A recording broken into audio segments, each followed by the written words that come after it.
Hello guys, welcome back to Mass Study. दोस्तों, मेरा नाम है कमलेश यादव और मैं हूं आपका इंग्लिश ग्रामर टीचर। दोस्तों, ये है हमारा बहुत ही शानदार course, all in one English grammar course. इस कोर्स में वो सब कुछ मिलेगा जिसकी आपको तलाश है।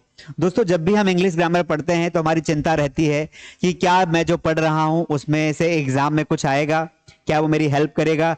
तो डेफिनेटली इस कोर्स को हमने ऐसा डिजाइन किया है कि कोई सी भी एग्जाम हो, गवर्नमेंट की या 10th 12th या कॉलेज या मास्टर्स की, चाहे आप रेलवे की तैयारी कर रहे हो, चाहे आप पुलिस की तैयारी कर रहे हो, चाहे आप एसएसबी या फिर बैंकिंग या फिर SSC exams, PSC UPSC exams, कोई सी भी एग्जाम हो, आर्मी की एग्जाम की तैयारी ही क्यों ना कर रहे हो, अगर कहीं पर इंग्लिश आ रही है तो ये हमारा जो कोर्स है इसमें से 100% जो सिलेबस आपको आएगा वो आएगा। क्यों? क्योंकि मैंने इसमें डिटेल में पढ़ाया है, हर टॉपिक को व्यवस्थित रूप से समझाया है।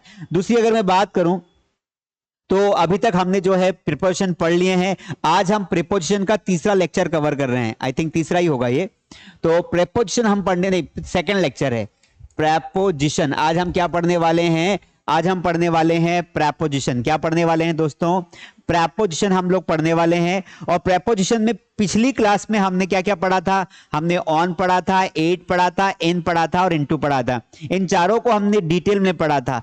जब मैं आपको प्रेपोजिशंस पढ़ा रहा हूं तो एक एक प्रत्येक प्रेपोजिशन का सारे जो रूल्स हैं वो सारे के सारे पढ़ा रहा हूं। ऐसा नहीं कि एक या दो रूल बता दिए और आगे बढ़ गए, क्योंकि एग्जाम में हमें भी नहीं पता है कहां से क्वेश्चन आ जाएगा, इसलिए हर चीज की डिटेल में स्टडी करना बहुत जरूरी है। अब आगे बात करते हैं। अगर आपने अभी तक हमारा all in one grammar course join नहीं किया है तो नीचे लिंक में, डिस्क्रिप्शन में लिंक है या फिर कमेंट में भी लिंक आपको मिल जाएगी। मास स्टडी ऐप डाउनलोड करिए, वहां पर आपको ये कोर्स मिल जाएगा जिसमें आपको टेस्ट मिलेंगे, आपको नोट्स मिलेंगे और आपको प्रैक्टिस शीट्स मिल जाएगी। दोस्तों, किसी भी टॉपिक को पढ़ने के बाद, उसका टेस्ट देना बहुत जरूरी है। इससे पता चलता है कि हमने जो पढ़ा वो हमें कितना समझ में आया। उसके अलावा ये जो कोर्स हमारा है इसमें सारे एग्जाम्स के टॉपिक्स कवर्ड हैं। टॉपिक वाइज टेस्ट आपको मिल जाएंगे, प्रीवियस ईयर क्वेश्चंस मिल जाएंगे। 24/7 हम आपके साथ है। ऐसा नहीं कि आपको कोर्स दे दिया तो आपको भूल जाएंगे, आपके साथ रहेंगे, आपकी प्रॉब्लम को सॉल्व करेंगे। प्रैक्टिस शीट्स मिलेंगे, आपको नोट्स मिलेंगे और बेसिक टू एडवांस लेवल की ग्रामर मिलेगी। मतलब जो ऐसा स्टूडेंट जो किसी छोटी एग्जाम की तैयारी कर रहा है उसके लिए भी ये कोर्स सुटेबल है, और कोई बहुत कठिन एग्जाम है उसके लिए भी, क्योंकि हर वैरायटी के क्वेश्चंस हम लोग रखते हैं। प्रीपोजिशन में आप सबको पता है, मैंने कल आपको बता दिया था कि प्रीपोजिशन क्या होता है। मैं क्विकली 2 मिनट में रिवाइज करवा देता हूं जो मैंने कल पढ़ाया था। देखो, सबसे पहली बात जहन में क्वेश्चन आता है कि प्रीपोजिशन क्या है। तो प्रीपोजिशन क्या है दोस्तों? पार्ट्स ऑफ स्पीच का एक हिस्सा है। किसका हिस्सा है? जब हम पार्ट्स ऑफ स्पीच पढ़ते हैं तो पार्ट्स ऑफ स्पीच का एक हिस्सा है प्रीपोजिशन। ठीक है, हम सबको पता है। प्रीपोजिशन तो यहां पर 2 वर्ड से मिलकर बना है प्रीपोजिशन। इसका काम क्या होता है? ये नाउन या प्रोनाउन के पहले आता है। किसके पहले आता है? नाउन या प्रोनाउन के पहले आता है, और क्या करता है? ये रिलेशन बताता है। क्या बताता है? संबंध बताता है। क्या बताता है? संबंध बताता है। संबंध बताता है। मतलब नाउन या प्रोनाउन के पहले आकर, ये नाउन या प्रोनाउन के पहले आकर इस नाउन या प्रोनाउन का रिलेशन दूसरी नाउन या प्रोनाउन से जोड़ता है। एक सेंटेंस के माध्यम से समझने की कोशिश करेंगे। जैसे मैंने कहा कि the book is on the table, तो यहां पर इस सेंटेंस को पढ़ने के बाद आपको पूरी परिभाषा क्लियर हो जाएगी कि एक्चुअल में प्रेपोजिशन है क्या। ठीक है, वैसे मैं कल पढ़ा चुका हूं पर रिवाइज करवा रहा हूं, फिर हम आगे के प्रेपोजिशंस पढ़ेंगे। देखिए, यहां पर हमारी पहली नाउन क्या है? ये हमारी नाउन नंबर 1 है जिसका नाम है द बुक, और ये हमारी नाउन नंबर 2 है जिसका नाम है टेबल। तो 2 नाउन के बीच में क्या रिलेशन है भाई? ये बुक का स्थान बता रहा है। बुक कहां पर है? तो बुक टेबल पर है। पता कैसे चला? इस ऑन की वजह से। अगर ये ऑन यहां से हटा दूंगा तो सेंटेंस क्या होगा? The book is the table. The book is the table, क्योंकि अगर ये ऑन मैंने हटाया तो सेंटेंस का मीनिंग ही गलत हो जाएगा। The book is the table. आप कोई किताब टेबल कैसे हो सकती है? किताब अलग है, टेबल अलग है। चूंकि हमें बताना है रिलेशन, इसलिए हम क्या करेंगे दोस्तों? इसलिए हम प्रीपोजिशंस का इस्तेमाल करते हैं, और जैसे ही यहां पर ऑन लगाएंगे तो सेंटेंस का मीनिंग करेक्ट हो जाएगा। The book is on the table. किसी को बोलोगे तो समझ में आएगा, लिखोगे तो समझ में आएगा कि जो किताब है वो टेबल पर है। दूसरी बात, ये क्या काम कर रहा है, ये दो नाउन्स के बीच में रिलेशन बता रहा है। उसी प्रकार यहां पर प्रोनाउन भी आ सकती है, यहां पर भी प्रोनाउन आ सकती है, दोनों के बीच में संबंध बताने का काम जो है वो प्रीपोजिशन करता है। नाम से ही दिख रहा है प्रीपोजिशन, मतलब कोई ऐसा वर्ड जो पहले आ जाए। प्री मतलब पहले, पोजीशन का मतलब होता है स्थान। तो जब कोई एक चीज पहले आ जाती किसी नाउन की, उसे प्रीपोजिशन कहा जाता है। चलिए आगे बढ़ते हैं। आज का हमारा पहला प्रीपोजिशन है बिटवीन। क्या है, बिटवीन है। अब बिटवीन का प्रयोग करना हम सीखेंगे और हम समझेंगे कि बिटवीन एक कैसा प्रीपोजिशन है। देखो, बिटवीन का नाम आपने सुना होगा, दो चीजों के बीच में। अगर डेफिनेशन की बात करें तो बिटवीन का शाब्दिक अर्थ होता है के बीच में। शाब्दिक अर्थ क्या होता है कि किसी वस्तु के बीच में। लेकिन इसका प्रयोग टू पर्सन्स और थिंग्स, ध्यान रखना, टू पर्सन्स और टू थिंग्स, दो व्यक्तियों या दो वस्तुओं के मध्य होता है। जब हमें दो चीजें कंपेयर करनी हो तभी हम बिटवीन का प्रयोग कर सकते हैं। एग्जाम्पल देखिए, she was sitting between her husband and her father. अब ये जो लड़की है शी, ये बैठी थी, कहां बैठी थी, between her husband and her father. तो यहां पर आपका ऑब्जेक्ट नंबर 1 आ गया, ये ऑब्जेक्ट नंबर 1 और ये है आपका ऑब्जेक्ट नंबर 2। तो दो ऑब्जेक्ट के बीच में तुलना करने के लिए बिटवीन लगाते हैं। लेकिन एक काम की बात आपको बताऊं कि ये जो बिटवीन लगता है ये पहले ही लग जाता है। देखिए यहां पर कि भाई मैं क्या समझाने की कोशिश कर रहा हूं कि वह बैठी थी, किसके बीच में बैठी थी, अपने हस्बैंड और अपने पापा के बीच में। अब मान लीजिए कि ये एक लड़की है, ये बंदी जो है ये बैठी है ना, ये बैठी है, किसके बीच में बैठी है, तो ये एक तो उसके हस्बैंड के बीच में बैठी है, मतलब उसका पहला हस्बैंड, तो ये उसका हस्बैंड है और ये उसके पिताजी हैं। तो ये बंदी जो है ये कौन है, तो आप बोलोगे सर ये शी है, ये शी बैठी हुई है। तो she is sitting between her husband and her father, दोनों के बीच में बैठी हुई है। लेकिन जो बिटवीन लगता है, जो सेंटेंस में बिटवीन की पोजीशन होती है, वो इन तीनों के पहले होती है। मतलब ये यहां पर बिटवीन लगता है, कहां लगता है, यहां पर सेंटेंस में। बोलते समय तो हमें मीनिंग ये निकलेगा कि दो वस्तुओं के बीच में तुलना करें, लेकिन जब अंग्रेजी में बिटवीन लगाएंगे तो वो दोनों ऑब्जेक्ट के पहले लगा देंगे। शी वाज सिटिंग, बिटवीन आगे लगा है, her husband and her father. तो दो ऑब्जेक्ट को जोड़ा तो हमने एंड से है, लेकिन बिटवीन कहां लगाया, आगे। दो तरीके समझ सकते हैं कि बिटवीन का प्रयोग दो वस्तुओं से तुलना करने के लिए लगाया जाता है, दो वस्तु, लेकिन बिटवीन का प्रयोग दो वस्तुओं के आगे लगाया जाता है। एग्जाम्पल नंबर 2 देखते हैं। Divide these mangoes, divide these mangoes, in mangoes को बांट दो, बिटवीन यू एंड मी, मतलब तुम्हारे और मेरे बीच में इसे बांट दो। तो तुम्हारा और मेरा ये दो ऑब्जेक्ट हैं और इसके पहले लगा दिया बिटवीन, क्योंकि बिटवीन के बाद केवल दो ऑब्जेक्ट ही आ सकते हैं। तो अगर हम इसको यहां समझने की कोशिश करें तो हम क्या पढ़ रहे हैं, बिटवीन। हर एक चीज को अच्छे से समझेंगे तो एग्जाम में गलती नहीं होगी और लंबे समय तक याद भी रहेगा। इसका मीनिंग क्या होता है, दो वस्तुओं के बीच में, दो वस्तुओं या दो व्यक्तियों के बीच में, यह हमारा इसका बेसिकली मीनिंग होता है। ठीक है, अब हम एग्जाम्पल के माध्यम से समझने की कोशिश करते हैं। ठीक है, पहली बात तो आपको यह ध्यान रखना है कि बिटवीन लगाया कहां जाता है, तो यह हमारा सब्जेक्ट होता है, यहां पर हमारी हेल्पिंग वर्ब होती है और यहां पर हमारा मेन वर्ब होता है, और फिर यहां पर आप लगा देते हैं बिटवीन, और बिटवीन आपने लगाने के बाद यहां पर आपका ऑब्जेक्ट 1 आ जाएगा और फिर उसको एंड से आप जोड़ेंगे और यहां पर आपका ऑब्जेक्ट 2 आ जाएगा। बात समझ में आई कि नहीं आई, बात समझ में आई। बिटवीन कहां लगेगा, ऑब्जेक्ट 1 और ऑब्जेक्ट 2 के पहले। एग्जाम्पल से समझने की कोशिश करते हैं। देखिए एक एग्जाम्पल लिखा मैंने कि तुम्हारे और मेरे बीच में कुत्ता है। ठीक है, कुत्ता बैठा है ना, the dog is sitting, the dog is sitting, कुत्ता बैठा हुआ है, कहां बैठा हुआ है, तुम्हारे और मेरे बीच में। तो यहां पर बिटवीन आगे लगा दिया।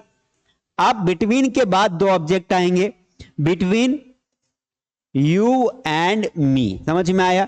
एग्जाम में यहां पर ब्लैंक आ जाएगा, यहां पर खाली स्थान आ जाएगा। क्या आ जाएगा, खाली स्थान। आपको चेक करना है कि उधर कौन सा ऑब्जेक्ट है। अगर खाली स्थान के बाद का ऑब्जेक्ट कोई प्लूरल वर्ड होता कि the dog is sitting, Khalistan children, तो फिर अमंग आता, क्योंकि अमंग ना एक से ज्यादा वस्तुओं को शो करता है, लेकिन ऑब्जेक्ट दो है, काउंटेबल है या अनकाउंटेबल जो भी हो, लेकिन दो है तो आपको बिटवीन लगाना है। समझ में आ गया? आगे बढ़ जाते हैं, ठीक है। यूज ऑफ अमंग, अमंग क्या होता है दोस्तों? अमंग का मतलब होता है, इसका प्रयोग, इसका शाब्दिक अर्थ क्या होता है? के बीच में, सेम टू सेम है, लेकिन, लेकिन क्या भाई, एक सेकेंड, लेकिन इसका प्रयोग मोर देन टू, इस लाइन पर अंडरस्टैंड करिए, मोर देन टू पर्संस और थिंग्स, दो या दो से अधिक वस्तुओं के बीच में जब हम तुलना करते हैं तब हम लगाते हैं। मतलब ये समझो कि एक पूरा का पूरा क्राउड ही होता है। जैसे मैंने कोई ऐसा इंस्ट्रक्शन दिया जिसमें नंबर फिक्स ही नहीं, मैंने कहा बच्चों के बीच में मिठाई बांट दो, बच्चों के बीच में मिठाई बांट दो, तो बच्चे तो बहुत सारे होते, क्योंकि मैंने कोई नंबर थोड़ी बताया कि एक या दो, बच्चों के बीच में मिठाई बांट दो। तो divide these mangoes among the children, अब यहां पर मान लो एग्जाम में आपको खाली स्थान आ गया, ब्लैंक आ गया, divide these mangoes, in mangoes को बांट दो, कहां बांट दो? Among the children. अमंग क्यों आया? क्योंकि यहां पर जो चिल्ड्रन है ये एक प्लूरल वर्ड है, और ये दो से ज्यादा भी हो सकता है, चार भी हो सकता है, 10 भी हो सकता है। तो चलिए इसको हम समझने की कोशिश करते हैं। पहले हम यहां समझते हैं, कंपैरेटिव स्टडी करेंगे फटाक से, ताकि चीजें और अच्छे से क्लियर हो जाए। डिटेल में पढ़ना बेटर होता है। देखिए यहां पर मैंने लिख दिया कि एक तरफ तो आपका बिटवीन है, क्या है? बिटवीन है। क्या काम होता है भैया बिटवीन का? दो वस्तुओं के बीच में। एक होता है अमंग, है ना, अमंग। अब यहां पर जो है मैं कुछ क्वेश्चंस आपको प्रैक्टिस करवा रहा हूं, वैसे टेस्ट में भी आपको मिल जाएंगे। एक क्वेश्चन नंबर 1 है आपको, जैसे मैंने कहा कि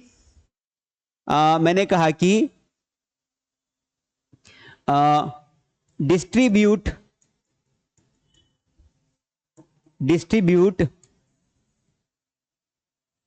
पेंस, खाली स्थान, स्टूडेंट्स। दूसरा question, there was a girl standing, खाली स्थान,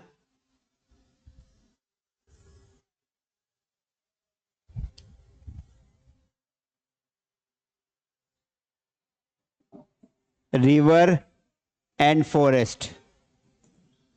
क्वेश्चन नंबर 3, और आप सभी लोग इसके आंसर्स भी देंगे मुझे, फटाफट आंसर बताइए कि बिटवीन आएगा या अमंग आएगा, कहां कहां पर क्या आएगा। Question number 3,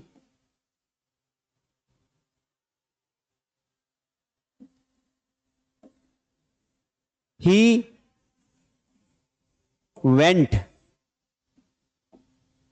went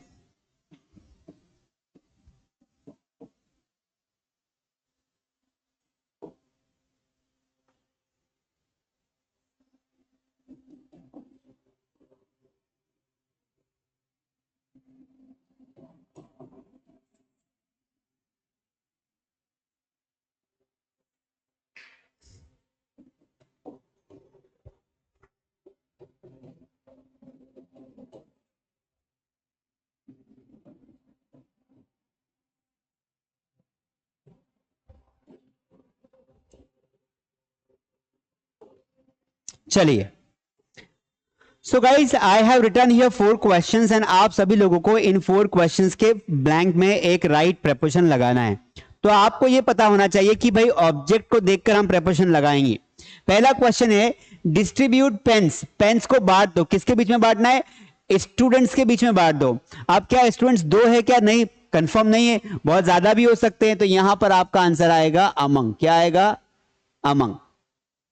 there was a girl standing, the लड़की खड़ी थी, कहां खड़ी थी?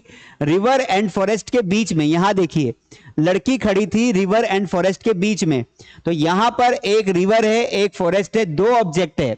जब दो ऑब्जेक्ट के बीच में कोई एक व्यक्ति होता है तो वहां पर लगाते हैं बिटवीन, तो यहां पर आंसर क्या आ जाएगा? बिटवीन। ही वेंट, वह गया, कहां गया? लोगों के बीच में। अब लोग तो ज्यादा होंगे, यहां तो लिखा तो है नहीं कि दो ही हैं, दो से ज्यादा ही होंगे, तो यहां पर आ जाएगा आंसर अमंग, क्योंकि पीपल वर्ड इस्तेमाल किया गया जो कि एक प्लूरल नाउन है। आई एम सिटिंग, मैं बैठा हूं, कहां बैठा हूं? राम और श्याम के बीच में, तो बिटवीन राम एंड श्याम आएगा क्योंकि दो ऑब्जेक्ट है। तो आप सभी को समझ में आया किस तरीके से हम अमंग और बिटवीन को डिवाइड कर सकते हैं, हमने प्रैक्टिस भी कर ली है। चलिए, तो अभी आपको अमंग और बिटवीन समझ में आ गया। आगे बढ़ जाते हैं। देखिए, अब ये अमंग हमने पढ़ा, अब यहां पर एक चीज और आती है। देखिए, अमंग और अमंग्स्ट दो भाई हैं, दो भाई है, अमंग और अमंग्स्ट। ये दोनों का मीनिंग सेम ही होता है। दोनों का काम होता है कि भाई जब दो से ज्यादा वस्तुएं हो उनके बीच में जो है अमंग या अमंग्स्ट आ सकता है। लेकिन यहां पर चूंकि दो हो गए हैं तो कुछ ना कुछ इनके हिस्से में तो आएगा। पहले तो ये कंसेप्ट क्लियर करो कि अमंग और अमंग्स्ट दोनों एक ही वर्ड है, एक ही है। दोनों का प्रयोग हम दो से ज्यादा वस्तुओं के बीच में कोई वस्तु होती है उसके लिए करते हैं। लेकिन अमंग कहां लगाएंगे, अमंग्स्ट कहां लगाएंगे, तो इनमें वोवेल साउंड का डिफरेंस है। मतलब जो ऑब्जेक्ट आता है, जैसे हमने यहां पर ये ऑब्जेक्ट लिखा तो यहां पर अमंग लगाया क्योंकि यहां पर जो खाली स्थान के बाद वाला शब्द है ये कॉन्सोनेंट यानी व्यंजन उच्चारण से शुरू हो रहा है। स आ रहा है, क्या आ रहा है, स आ रहा है। अगर यहां पर वोवेल साउंड होता तो हम वहां पर अमंग्स्ट लगाते। क्या लगाते, अमंग्स्ट। ठीक है, समझ में आ गया। अभी धीरे से और आ जाएगा। देखिए, अमंग और अमंग्स्ट का प्रयोग कॉन्सोनेंट स्टार्टिंग प्लुरल नाउन के लिए होता है। ठीक है, अमंग और अमंग्स्ट का प्रयोग। देखिए, यहां पर सिर्फ इतना लिखना है, अमंग्स्ट का प्रयोग। ये इसको काट दो और इसको भी काट दो। अमंग का प्रयोग कॉन्सोनेंट स्टार्टिंग प्लुरल नाउन के लिए होता है। जब कोई नाउन किससे स्टार्ट हो रही हो, कॉन्सोनेंट साउंड से स्टार्ट हो रही हो। जैसे यहां पर देखिए, अमंग दी बॉयज मतलब लड़कों के बीच में। तो मान लीजिए यहां पर अगर ब्लैंक आता, ये यहां पर अमंग की जगह पर, तो ये द का उच्चारण क्या है, तो द जो है इसका उच्चारण क्या है, व्यंजन है, कॉन्सोनेंट है। क्या है, कॉन्सोनेंट है ना, कॉन्सोनेंट। इसीलिए यहां पर अमंग आया। अगर यहां पर आगे देखेंगे कि वोवेल से अगर स्टार्टिंग हो, मतलब खाली स्थान के बाद वाला शब्द अगर वोवेल से स्टार्टिंग हो रहा है तो वहां पर क्या लगा देंगे, अमंग्स्ट लगा देंगे। देखिए, अमंग आवर ब्रदर्स, यहां पर देखिए मान लीजिए खाली स्थान होता तो ये ओ जो है इसका साउंड क्या है, आवर। इसको हम पहले अक्षर को देखेंगे तो अ साउंड निकल रहा है जो कि क्या है, एक स्वर है। और स्वर है तो स्वर के पहले हम अमंग्स्ट लगाते हैं। ठीक है, अमंग्स्ट अस। अगर इसको और डिटेल में समझाऊं तो यहां आपको समझ में स्पष्ट आ जाएगा। देखो, मैंने डिवाइड कर दिया। ठीक है, यहां पर लिख दिया मैंने अमंग और यहां पर लिख दिया मैंने अमंग्स्ट। ठीक है,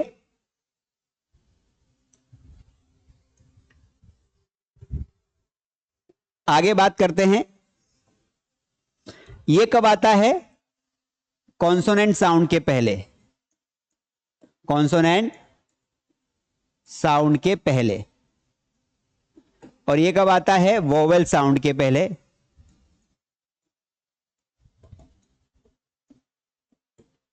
एग्जाम्पल के माध्यम से क्वेश्चन करते हैं तो आपको और क्लियर हो जाएगा।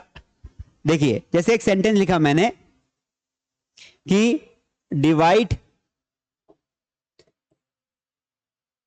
द मनी, पैसे बांट दो, खाली स्थान अमंग गर्ल्स। ठीक है, और यहीं पर मैंने सेंटेंस लिखा कि डिवाइड द मनी, पैसे बांट दो, खाली स्थान अस। अब यहां पर देखिए, आपको इतना तो पता है कि दोनों जगह अमंग ही लगेगा। बिटवीन कब लगता है, जब दो वस्तुओं की बात होती। क्या खाली स्थान के बाद दो वस्तुएं हैं, क्या नहीं। यहां पर तो दो लड़कियों की बात हो रही, लेकिन लड़कियां तो बहुत ज्यादा है। उसी प्रकार यहां पर भी अस का मतलब होता है हमारे बीच में। अब हम कितने हैं ये मेंशन नहीं है, तो अमंग या अमंग्स में से कोई एक लगेगा। अब मान लो ऑप्शन में दोनों आ गए तो आप क्या करोगे, तो आप देखिए अमंग कहां लगाओगे, यहां पर, क्योंकि इसका जो उच्चारण है दोस्तों ग, ये जो ग है ना, गणेश जी का ग है, ये जो ग है ये एक व्यंजन है। क्या है, व्यंजन है। तो जिन शब्द खाली स्थान के बाद अगर व्यंजन वाला अगर कोई प्लुरल वर्ड है तो वहां पर क्या आ जाएगा, अमंग आ जाएगा। क्या आ जाएगा, अमंग। तो यहां पर आप लिख देंगे अमंग। क्या लिख देंगे, अमंग लिख देंगे। अब उसी प्रकार इधर आ जाइए, अब डिवाइड द मनी, मनी को बांटो, किसके बीच में बांटो, हमारे बीच में। लेकिन यहां पर इसका उच्चारण क्या है, इसको जब आप हिंदी में लिखोगे तो इसका साउंड अ निकल रहा है। पहला अक्षर को देखेंगे, पहले अक्षर को, पहला अक्षर क्या है, अ, तो अ क्या है, एक स्वर है, और ये अ क्या है, एक स्वर है, इसलिए यहां पर आ जाएगा आपका अमंगस्ट। क्या आ जाएगा, अमंगस्ट। समझ में आया कि नहीं आया, आ गया, क्लियर है। तो ऐसे बहुत सारे वर्ड्स होते हैं, आपको ध्यान में रखना है, कभी कभी एसएससी के एग्जाम में ऐसे क्वेश्चंस आ जाते हैं। अब आ जाते हैं बिसाइड और बिसाइड्स की बात करते हैं। बिसाइड और बिसाइड्स क्या होता है भाई, तो देखो बिसाइड और बिसाइड्स दोनों में बहुत अंतर है। आपको सिर्फ यहां पर क्या अंतर दिखाई दे रहा है, बी साइड, इसकी स्पेलिंग देखो ई पर एंड हो रही है, और इसकी स्पेलिंग देखो यहां पर एस लगा दिया है, तो इससे दोनों के अर्थ में परिवर्तन हो गया है। बिसाइड का मतलब होता है बाजू में, क्या होता है, बाजू में। बिसाइड का मतलब क्या होता है, बाजू में। और ये जो बिसाइड्स का मतलब होता है, इसका मीनिंग के अलावा होता है, क्या होता है, के अलावा, है ना, इन एडिशन टू, क्या होता है, के अलावा। जब भी कोई चीज हमारे बाजू में होती, बगल में होती, तो हम सिंपली बोल देते हैं कि राहुल मेरे बाजू में बैठा है, तो Rahul is sitting beside me, मतलब इस साइड या इस साइड। जैसे मेरे बाजू में ये पेन है, तो ये मेरी बगल में हो गई है, beside, there is a pen beside me. और बिसाइड्स का मतलब होता है को छोड़कर या इन एडिशन टू, ठीक है। जैसे राहुल के पास कंप्यूटर के अलावा लैपटॉप भी है, तो वहां पर हम बिसाइड्स लगाते, एग्जाम्पल के थ्रू समझने की कोशिश करते। देखिए, बिसाइड का प्रयोग बगल में, बगल में या समीप या बाहर, बाय द साइड ऑफ या आउट द साइड ऑफ के अर्थ में होता है। जैसे यहां पर एक एग्जाम्पल दिया है, go and sit beside your father, मतलब जाओ और बैठो अपने पापा के बगल में। तो जो इंसान बैठेगा, जो इंसान बैठेगा, जैसे यहां पर मान लो उसके पापा है, तो एक छोटा बच्चा है, अगर हम उसे बोलेंगे कि अपने पापा के बगल में चले जाओ, तो वो साइड में यहां पर चला जाएगा। तो ये जो पोजीशन है, ये जो पोजीशन है, ये बिसाइड वाली पोजीशन है, बगल या बिसाइड वाली पोजीशन है। समझ में आ रहा है कि नहीं आ रहा है, कौन सी पोजीशन है, बिसाइड वाली पोजीशन है, कि ये बाप है, ये पिता है, ये बच्चा क्या है, उसकी बगल में, साइड में है, ठीक है। The child was sitting beside the mother, एक बच्चा जो है अपनी मम्मी के बगल में बैठा हुआ था, बाजू में बैठा हुआ था। मतलब मान लीजिए कि ये महिला है और ये महिला बैठी हुई थी, तो इसका जो छोटा बच्चा था, इसके पीछे नहीं था, इसके आगे नहीं था, इसके साइड में था। कहां था, इसके साइड में था, ये यहां पर बैठा हुआ था, ठीक है। तो अल्टीमेटली बिसाइड का इस्तेमाल हम साइड में करते हैं। एक और एग्जांपल अगर आपको देके दिखाऊं, तो जैसे माउस है मेरे पास, क्या है, माउस, एक सेकेंड, जैसे फॉर एग्जांपल ये ढक्कन है मेरे पास। अब ये ढक्कन, ये इसके अबो हो गया या ओवर हो गया, ये बगल में हो गया, क्या हो गया, ये बिनीथ हो गया, ये बिनीथ है, नीचे की साइड है, बिनीथ है, ये क्या हो गया, साइड में हो गया। जैसे ये जो है ना, ये साइड में हो गया है, ये ढक्कन क्या है, ये साइड में है, इसके बोतल के साइड में है ना, साइड में, बाजू में। आगे बढ़ जाते हैं, ठीक है।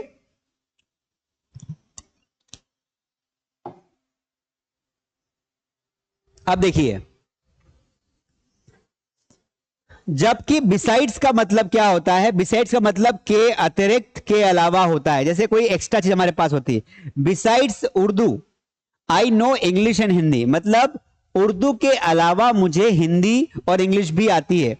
तो ये बिसाइड्स का मतलब होता है कि इसके साथ साथ, समझ में आया, इसके साथ साथ, किसके साथ है, इंग्लिश और हिंदी के साथ साथ मुझे क्या आती है, मुझे उर्दू भी आती है। बिसाइड्स उर्दू, सॉरी मैंने गलत समझा दिया, बिसाइड्स उर्दू मतलब उर्दू के अलावा मुझे इंग्लिश और हिंदी भी आती, मतलब उर्दू तो आती ही आती है, पर मुझे ये भी आती है। Besides the Ramayana I have read the Gita, मतलब रामायणा के साथ साथ या रामायणा के अलावा मैंने गीता भी पढ़ी है। Besides Shweta all of the girls were present in the class, मतलब बिसाइड श्वेता, श्वेता के साथ साथ बाकी लड़कियां भी क्लास में जो थी वो उपस्थित थी। एक कंफ्यूजन यहां पर आपको हो सकता है, क्योंकि आगे जाके एक वर्ड आएगा एक्सेप्ट, एक वर्ड है अंग्रेजी में एक्सेप्ट, ये वाला, इसका मतलब होता है को छोड़कर। क्या होता है,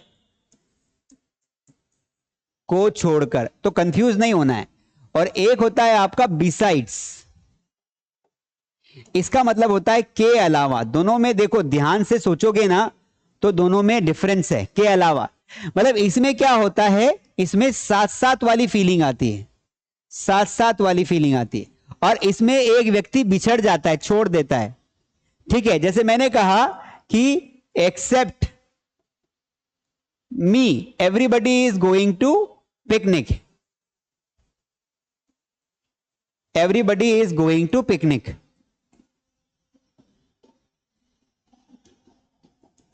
मतलब यहां पर जो मीनिंग है एक्सेप्ट मी, इसका मीनिंग निकलता है मुझे छोड़कर।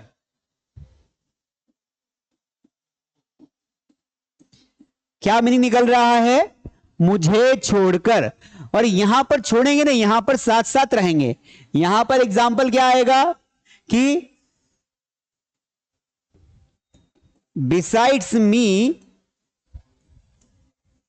Rahul is also going to picnic. अब इसका मीनिंग देखो, सेंटेंस सेम है, बात पिकनिक की हो रही है। बिसाइड्स मी मतलब मेरे साथ साथ या मेरे अलावा राहुल भी पिकनिक जा रहा है। समझ में आया? यहां पर हमें छोड़ा नहीं गया है, ऑब्जेक्ट को साथ में लिया गया है, यहां पर ऑब्जेक्ट को छोड़ देते। तो यह भी एक प्रीपोजिशन है जो अभी आपको आगे हो सकता है आए नहीं आए पता नहीं है मुझे, लेकिन मैंने यहीं पर आपको कंपेयर करवा दिया। अब वापस आ जाते हैं बिसाइड और बिसाइड्स पर। तो अगर हम बिसाइड की बात करें तो ये क्या करता है, बिसाइड एक स्थान दिखाता है। क्या दिखाता है? स्थान। ये प्लेस की बात करता है। और जो बिसाइड्स होता है ना, बिसाइड्स ये क्या दिखाता है, इसका मतलब होता है कि अतिरिक्त, मतलब ये एक्स्ट्रा चीजों को दिखाता है। एग्जाम्पल के माध्यम से समझने की कोशिश करते हैं। देखिए,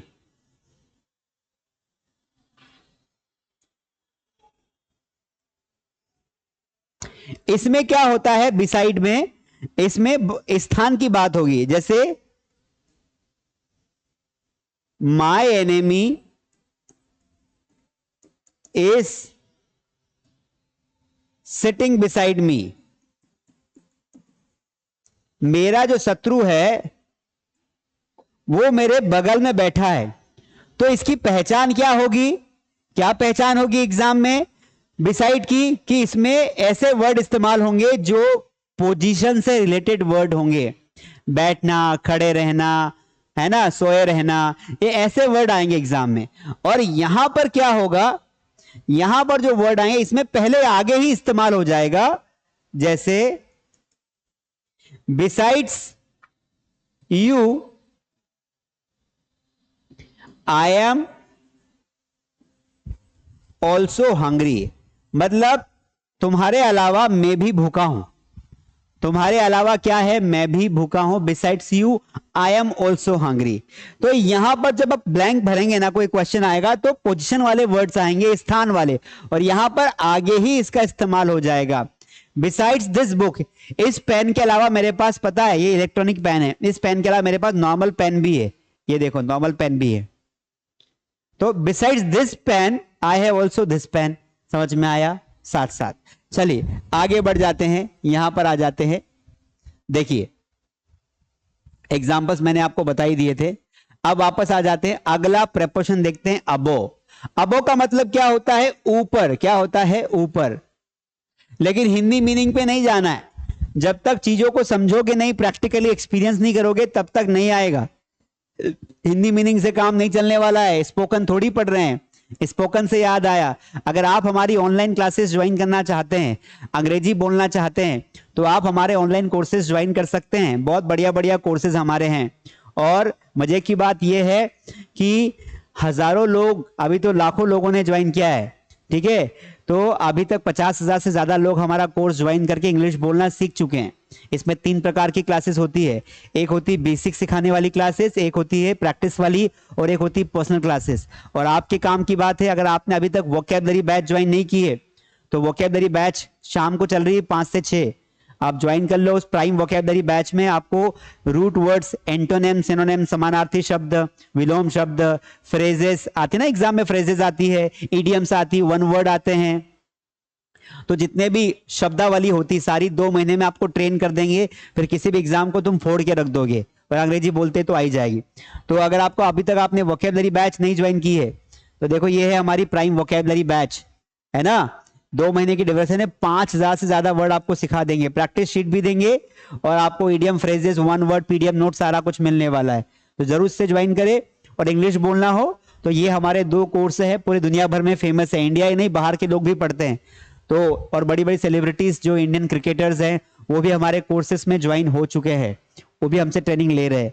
तो आप चाहो तो विश्वास करके एक बार देख सकते हैं। आगे आ जाते हैं, पहले अबो पढ़ा देते हैं आपको। कहां गया भाई अबो? ये रहा। अबो का मतलब होता है ऊपर। क्या होता है?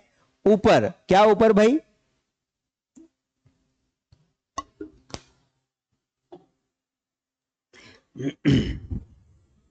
अबो का मतलब होता है ऊपर। तो क्या ऊपर? तो देखिए यहां पर भी स्थान की बात होगी। अबो का प्रयोग ऊपर, हायर देन, ओवर के अर्थ में होता है। जैसे एग्जाम्पल के थ्रू ही समझ में आएगा। The kites rose above the clouds. अब देखो अबो क्या होता है ना, अबो बहुत ज्यादा ऊपर होता है, किसी भी चीज के इतने ऊपर की उसका अनुमान लगाना मुश्किल होता है। ठीक है। The aeroplane is flying above the cloud. इसको यहां डायग्राम से समझो तो मजा आएगा। देखो मैं अबो की बात कर रहा हूं तो इस साइड लिख देता हूं। अबो में क्या होता है? काफी ऊपर।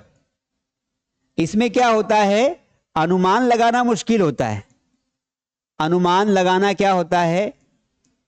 मुश्किल होता है। कोई चीज कितनी ऊपर है इसका आप अनुमान नहीं लगा सकते।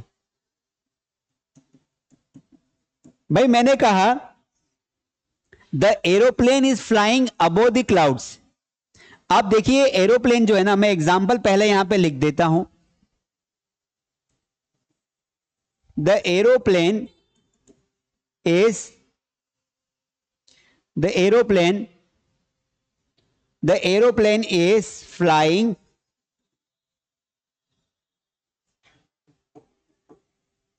above the clouds। सेंटेंस का मीनिंग समझ में आ गया कि एरोप्लेन जो है वो कहां उड़ रहा है? वो उड़ रहा है above the clouds। आप यहां पर I am making a diagram, see guys. For example ये जो क्लाउड्स हैं,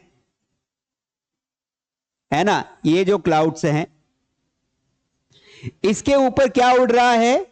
एरोप्लेन उड़ रहा है। ये देखिए अब एरोप्लेन जो उड़ रहा है ये क्या कर रहा है? अबोव द क्लाउड्स उड़ रहा है। Can we measure the distance? क्या हम इन दोनों के बीच में डिस्टेंस मेंटेन कर सकते? नहीं, क्योंकि एरोप्लेन जो गतिशील अवस्था में, उसे रोकेंगे तो नीचे गिर जाएगा। इसलिए ये बादलों के ऊपर उड़ रहा है, इसलिए अबो लगाया। तो अबो का मतलब होता है कि कोई चीज काफी ज्यादा ऊपर है और उन दोनों के बीच में गैप का जो है वो पता लगाना मुश्किल होता है। तो यहां पर एग्जाम्पल देखिए कि the kites rose above the clouds. ठीक है, मतलब जो पतंग, काइट्स मतलब पतंग होते हैं, रोज या फ्लोन बोल सकते, उड़े या ऊपर दिखाई दे रहे हैं आसमान के ऊपर। ऐसा लग रहा है पतंग ऐसे दिख रहे हैं जैसे वो आसमान के भी ऊपर हो, क्लाउड्स यानी बादलों के ऊपर हो। The aeroplane is flying above the cloud. यहां पर देखिए जो एरोप्लेन है वो उड़ रहा है अबोव द क्लाउड। तो मान लो ये क्लाउड है और ये एरोप्लेन उड़ रहा है आपका। अब ये एरोप्लेन उड़ रहा है तो ये ऊपर उड़ रहा है। अबोव का प्रयोग more then in a number of quantity भी होता है। जब कोई चीज क्या होता है? ज्यादा मात्रा में होती है। एक लेवल से कोई चीज ऊपर हो जाती है, एक लेवल से ऊपर हो जाती है, तो वहां पर मात्रा ज्यादा दिखाने के लिए जो है आपको अबो का इस्तेमाल करना होता है। एग्जाम्पल देखिए, there are above 50 students in the class. यहां पर भी जजमान अनुमान की बात ही कर रही है। एक्चुअल में ये जो अबो है ना, ये अनुमान के ऊपर ही चलता है, कोई फिक्स डाटा नहीं होता है इसमें। क्या बोला एग्जाम्पल में? There are above 50 students in the class, मतलब क्लास में 50 से ज्यादा बच्चे हैं। अबो 50, अब ज्यादा कितने हैं ये नहीं बताया गया आपको। आपको क्या बताया गया है कि 50 से ज्यादा बच्चे हैं क्लास में। तो अबो जब कोई संख्या ज्यादा मात्रा में दिखानी हो तब भी आप अबो लगा सकते हैं। See another example, her expenses यानी खर्चे, किसके खर्चे? उसके खर्चे। Her expenses are above her means, मतलब means above her expenses are above her means, मतलब उसकी जो खर्चे हैं वो उसकी आय से ज्यादा है। मीन्स मतलब आय होता है यहाँ, उसके जो खर्चे हैं वो उसकी आय से ज्यादा है, ठीक है। इस तरीके से उसके जो नंबर है एग्जाम में वो उसकी औकात से ज्यादा है। बोलते अरे यार ये पता नहीं, ये तो बहुत कम पढ़ता है लेकिन इसके नंबर कितने कैसे ज्यादा आ गए।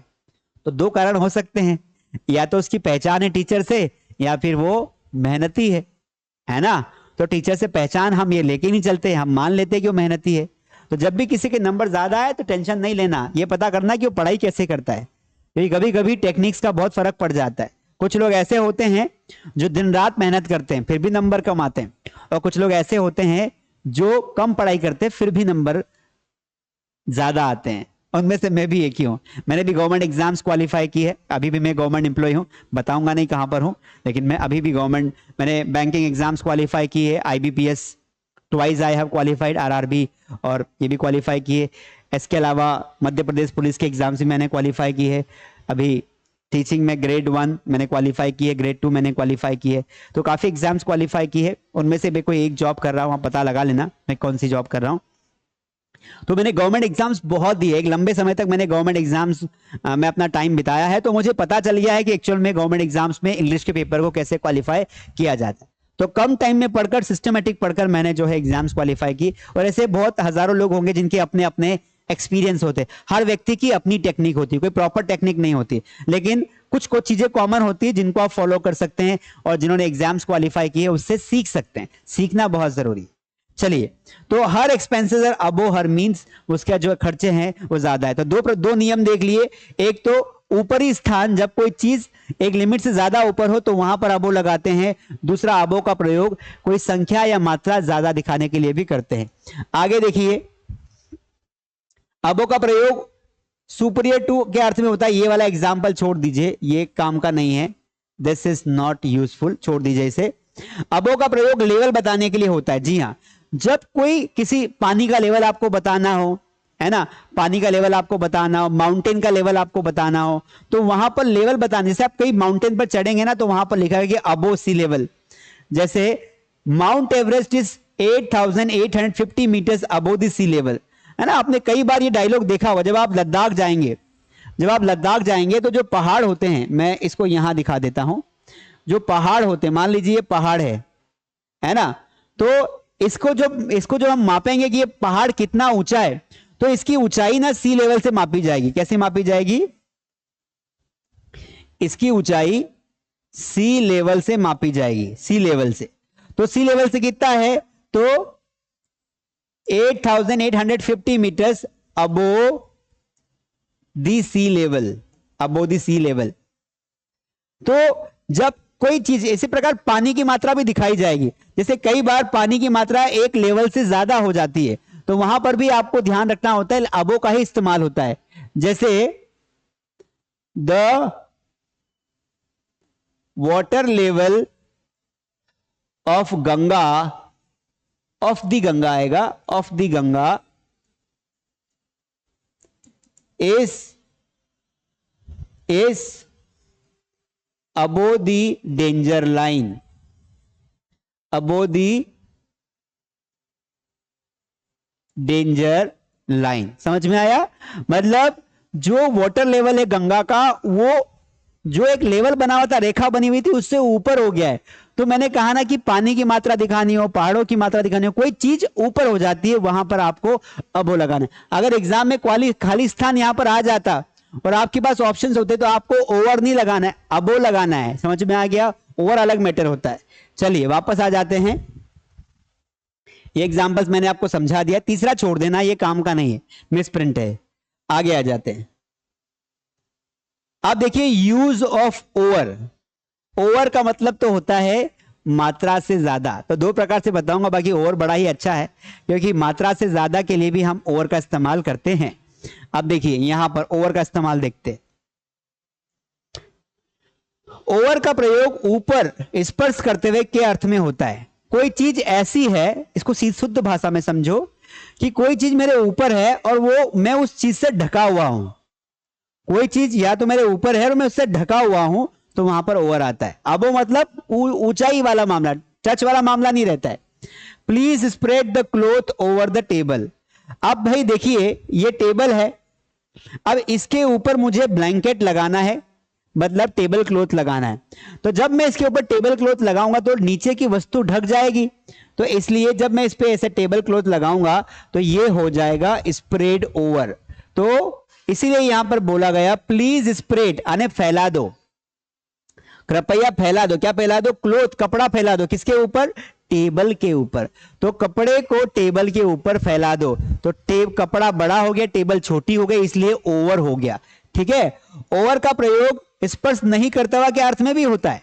जरूरी नहीं कि कोई चीज एक दूसरे से टच में हो तभी हो, आप इसको जो टच नहीं होगी तब भी आएगा, लेकिन लंबवत होना चाहिए। The clouds are over our head. जब कोई चीज हमारे जस्ट ऊपर हो, देखो बात को समझना, कंफ्यूजन नहीं होना चाहिए, बड़ा ही इंटरेस्टिंग टॉपिक है। अभी तक हमने क्या पढ़ा था साथियों? अभी तक हमने पढ़ा था अबो में हमने क्या पढ़ा था? अबो में हमने ये पढ़ा था कि सर कोई चीज अनुमानित ऊपर होती है, अनुमानित ऊपर या फिर ज्यादा ऊपर होती है, ज्यादा ऊपर होती है। कोई चीज क्या होती है? ज्यादा ऊपर होती है। अब यहां पर क्या पढ़ रहे हैं? ओवर। अब बात को समझना, ओवर का मतलब क्या होता है? लंबवत ऊपर या काफी पास। देखिए जैसे मान लो कि मैं रास्ते से जा रहा हूं और मैंने देखा कि भाई बादल इतने ज्यादा है कि बादल काफी घने हैं। बादल क्या है? काफी घने हैं। और बादल जब घने होते, जब बारिश होती है तब बादल हमारे सर के पास दिखाई देते, ऐसा लगता है कि बस सर के ऊपर ही बादल है। तो बहुत पास हो गए ना, तो वो ओवर आएगा। तो क्या बोलेंगे? The clouds are over, the clouds are over our head. Clouds क्या है? हमारे जस्ट सर के ऊपर है। ये आप है और ये आप चल रहे हैं और आपके सर के ऊपर, आपके सर के ऊपर क्या है? बादल है।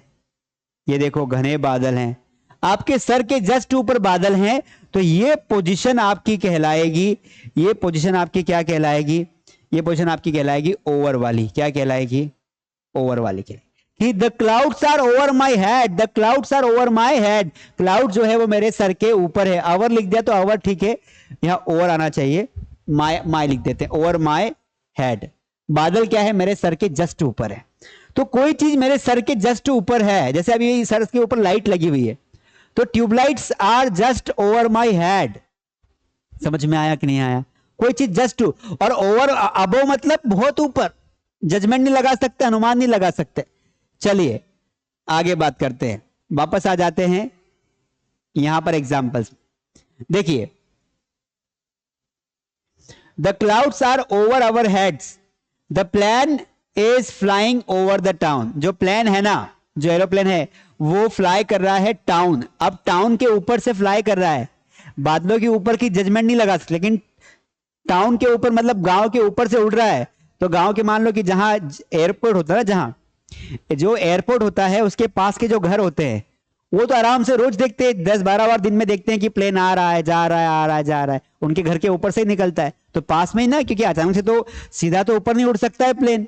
ऐसे ही लैंड करे, ऐसे ही फ्लाई लेगा, टेक ऑफ होगा, तो वैसे टेक ऑफ होगा तो दिखाई देगा। इसीलिए यहां पर ओवर का प्रयोग किया गया है। तो ध्यान रखना है, वर्ड्स का खेल है, शब्दों का खेल है। आगे बढ़ जाते हैं, अगला रूल देखते हैं। ओवर का प्रयोग ऑल ओवर के अर्थ में होता है। ऑल ओवर मतलब जब हम किसी चीज को सभी लोगों को लेकर हम कोई बात करते हैं, तब हम बातों ही बातों में बोलते हैं ऑल ओवर द वर्ल्ड, मतलब पूरे संसार में। जैसे English is spoken all over the world, मतलब अंग्रेजी सभी जगह बोली जाती है। ऑल अबो द वर्ल्ड नहीं होगा। अबो द वर्ल्ड क्यों नहीं होगा? क्योंकि ऊपर नहीं बोली जाती है। यहां ऑल ओवर का अर्थ क्या होता है? Every part of the world, मतलब अंग्रेजी सभी हिस्सों में बोली जाती है। तो ऑल ओवर का मतलब होता है सभी जगह, सर्वत्र। ध्यान रखना, he has friends all over the country, अरे उसके दोस्त तो पता है कंट्री के हर हिस्से में। तो जब हर पार्ट में, हर हिस्से में कोई वस्तु होती है उसके लिए भी ऑल ओवर बोला जाता है। समझ में आया? आगे बढ़ जाते हैं, ये बहुत सिंपल था। चलिए, तो we are at the end, I think हम समाप्ति की ओर हैं। आज ज्यादा लंबा नहीं खींचूंगा क्लास को, मैं छोटी ही क्लास रखने वाला हूं। आज हमने कितने प्रपोजिशंस किए? आज हमने 4 किए। इसके अलावा अभी आगे जाके अभी आपको मैं ये पढ़ाऊंगा कि भाई जैसे अबो है तो इसका अपोजिट क्या हो जाता है? अबो का अपोजिट हो जाता है बिलो, ये हम पढ़ेंगे। और ओवर का अपोजिट हो जाता है अंडर, है ना? ये ध्यान रखना है। अब इसमें एक और रूल जो है मैं बता देता हूं, ओवर में एक कुछ रूल्स बचे हुए हैं। जैसे एक ओवर का मतलब होता है, एक और रूल देख लो, ओवर का मतलब होता है लिमिट से ज्यादा। जब कोई चीज लिमिट से ज्यादा हो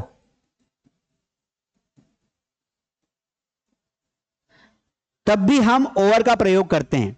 जैसे बोलना कि जो मिल्क है वो ओवरफ्लो हो रहा है, the milk is getting overflowed, है ना? पानी ओवरफ्लो हो रहा है।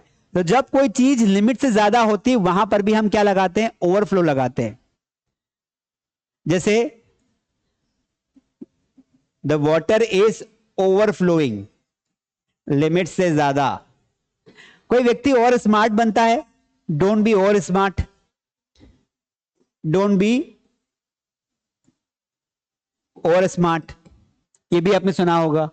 तो ये ओवर स्मार्ट क्यों बोला? भाई स्मार्ट होना तो अच्छी बात है, लेकिन कोई लिमिट से ज्यादा स्मार्ट बनेगा तो क्या बोलेंगे? Don't be over smart, don't be over act, don't do over acting, क्या बोलते हैं? ज्यादा एक्टिंग मत कर। Don't do over drama, over drama मत कर। तो कोई चीज लिमिट से ज्यादा हो जाती है वहां पर भी हम ओवर का इस्तेमाल करते हैं। तो ये नियम भी आप इसमें ऐड कर लेना। नोट्स अगर बना रहे हो तो इसमें राइट डाउन कर लेना। बाकी ये जो नोट्स जो आपको यहां पर दिख रहे हैं, ये नोट्स आपको मिल जाएंगे मास स्टडी ऐप पर और हमारे टेलीग्राम चैनल पर। जो हमारा टेलीग्राम चैनल, जिसके लिंक हमने नीचे डिस्क्रिप्शन में दे रखी है, वहां पर सारी जानकारी हमारी आती है, हमारी लाइव क्लासेस कब होती है, इसके अलावा नोट्स कहां मिलते हैं, सारी detail you will get into our Telegram channel. Join कर लीजिए फटाफट। चलिए आगे बढ़ जाते हैं। तो आज हमने ये 4 चीजें पढ़ी, आई होप आपको समझ में जरूर आई होगी। अब बात करते हैं हमारे ऑनलाइन कोर्सेज के बारे में। इसका नाम है best spoken English course. Basic English सीखना हो 850 रुपए फीस है आज की डेट में, बाद में कितनी रहेगी पता नहीं है। 850 में 6 महीने का कोर्स ज्वाइन कर लीजिए। एक्सपर्ट बैच क्या होती है? एक्सपर्ट एडवांस बैच है। जैसे इंग्लिश एक होती है कि हमें समझ में आती है, हम थोड़ा बहुत लिख भी लेते हैं, लेकिन प्रैक्टिस की वजह से हम प्रॉपर बोल नहीं पाते। तो प्रैक्टिस करना हो तो 3 महीने तक प्रैक्टिस करवाते हैं एक्सपर्ट बैच में, जहां पर आपको अंग्रेजी का एक्सपर्ट बनाते हैं। ज्वाइन करना हो तो कर सकते हैं। पर्सनल क्लासेस, ऐसे लोग जो इंग्लिश को अकेले पढ़ना चाहते हैं, अकेले पढ़ना चाहते हैं। जैसे कई बार क्या होता है कि कुछ लोग बैच में नहीं पढ़ना चाहते, बहुत भीड़ होती है, प्रैक्टिस कम करने को मिलती है, अकेले पढ़ना चाहते हैं, पैसे की दिक्कत नहीं है, तो हम आपको अकेले को टीचर प्रोवाइड करेंगे। पूरी मेथड हमारी होगी, नोट्स तरीका हमारा होगा। एक टीचर, एक आप रहेंगे, एक टीचर रहेगा। वीडियो कॉल पर बढ़िया लाइव क्लास में बात होगी, आपको पढ़ाएंगे, फिर आपको प्रैक्टिस करवाएंगे। ये मेरी बुक है जिसका नाम है मास स्टडी स्पोकन इंग्लिश बुक। ये बुक अवेलेबल है पीडीएफ फॉर्म में, जिसमें सब कुछ दिया हुआ है, सारी दुनिया की बुक्स मिलाकर ये बुक बनाई गई है। आप इसे ज्वाइन कर सकते हैं। बुक का प्राइस मात्र 99 रुपीज है। आगे बढ़ जाते हैं। छोटे बच्चों के लिए स्पेशल बैच है। अगर आपके घर परिवार में छोटे बच्चे मोबाइल चलाते हैं, परेशान करते हैं, उनको बोलिए कि मोबाइल का सदुपयोग करें। ये 2 महीने का बैच है या 2 से 3 महीने का, आप इसे ज्वाइन कर सकते हैं। वोकैबुलरी बैच, अगर आप किसी एग्जाम्स की तैयारी कर रहे हैं, कॉम्पिटेटिव एग्जाम्स की, तो ये वोकैबुलरी बैच जरूर ज्वाइन करें। बाकी बहुत सारी टेस्ट सीरीज अवेलेबल है। ये टेस्ट सीरीज वोकैबुलरी की टेस्ट सीरीज है, जिसमें 99 रुपीज में आपको 50 टेस्ट मिल जाएंगे। अपनी वोकैबुलरी को आप चेक कर सकते हैं और ऑब्जेक्टिव फॉर्म में, गेम्स के फॉर्म में आपको मिल जाएंगे। तो बेसिक टू एडवांस वोकैबुलरी है। कॉम्पिटिटिव एग्जाम्स के सारे वर्ड्स कवर किए गए हैं। कॉम्पिटिटिव एग्जाम्स के 5000 से ज्यादा वर्ड्स है, इंग्लिश फ्लुएंसी वर्ड्स भी है। इसके अलावा टेस्ट सीरीज है, ये डेली यूज सेंटेंसेस की टेस्ट सीरीज है, मात्र 99 रुपीज में आपको मिल जाएगी। ये सारा कुछ सब आपके लिए है। मुझे पूरी उम्मीद है कि आप जो भी एग्जाम्स की तैयारी कर रहे होंगे उसमें आप सफल जरूर होंगे, और सफल होना भी चाहिए, क्योंकि आप बहुत मेहनती लोग हैं। तो ये था आज की क्लास में, हमने प्रीपोजिशंस कवर किए। अगली क्लास में ज्यादा प्रीपोजिशंस कवर करेंगे। आई नो कि आज 4-5 प्रीपोजिशंस ही मैंने पढ़ाए, जो कि not enough for today, but कल से 10 से 12 प्रीपोजिशंस पढ़ेंगे और ज्यादा से ज्यादा सिलेबस को कवर करेंगे और हम जल्दी कवर करेंगे। ठीक है, अगर आपको ये कोर्स अच्छा लग रहा हो, मेरा पढ़ाने का तरीका अच्छा लग रहा हो, तो आप अपने दोस्तों के साथ इस वीडियो को शेयर करें, इस कोर्स के बारे में दोस्तों को बताएं, ताकि वो भी इंग्लिश को बहुत आसान तरीके से सीख सके और अपने एग्जाम्स में अच्छे मार्क्स ला सकें।